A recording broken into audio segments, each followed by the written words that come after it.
Now, some of you who are into prayer plants may recognize this plant as Calathea Orbifolia, but it got switched over into the genus Plantturf Orbifolia, I'm sad to say, because I know a lot of folks are actually, we're very pleased with the Calathea name, but again, it got changed over. This is a plant that could get actually really large leaves, and I had one that I unfortunately cut off because it was like, even though it was like really big, there was just like too much browning around it and it kind of ruined the look of it. You can see that this is getting a little bit more brown around the edges here.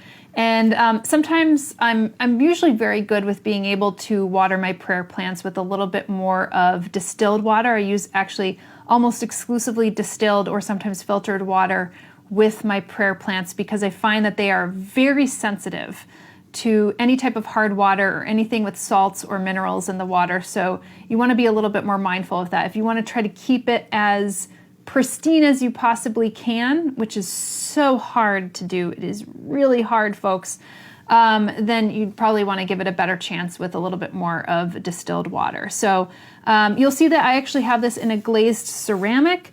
That is to keep a little bit of the moisture in. These are plants that require a little bit more higher humidity and moisture. Now, if you're giving it a little bit more higher humidity, the really wonderful thing about that, give higher humidity, you do a little less watering because it's keeping some of that water in and around the leaf.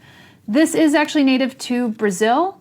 It is one of those plants that I think are a little bit easier on the Jaypurtia. If you look at the Jaypurtia spectrum or the Calathea spectrum, this I find is a little bit more on the easier end than some that are a little bit more challenging, but you might have a completely different experience with them altogether. Now, giving this a little bit more kind of low to moderate light is going to be great for the plant.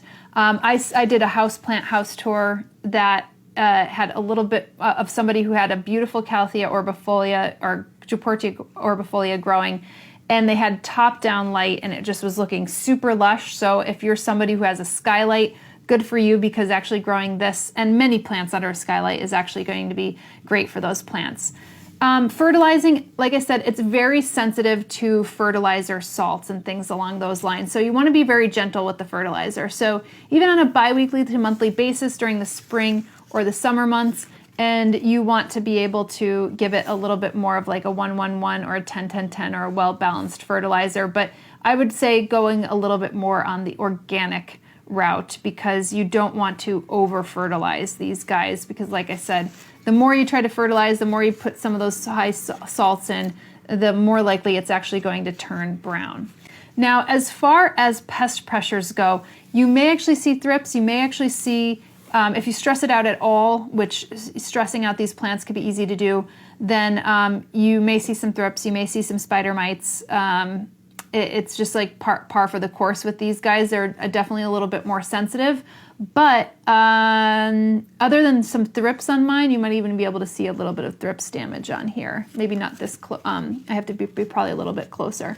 Then you'll actually, probably have to deal with that through getting either some beneficial insects or I wouldn't even spray neem on it. Neem I find is like very sensitive, or horticultural oil. It's these plants are very sensitive. So you could share a little bit more of your tips down below if you've actually ended up getting some pests on these. Otherwise, you could refer to some of my pest videos here on Plant One On Me.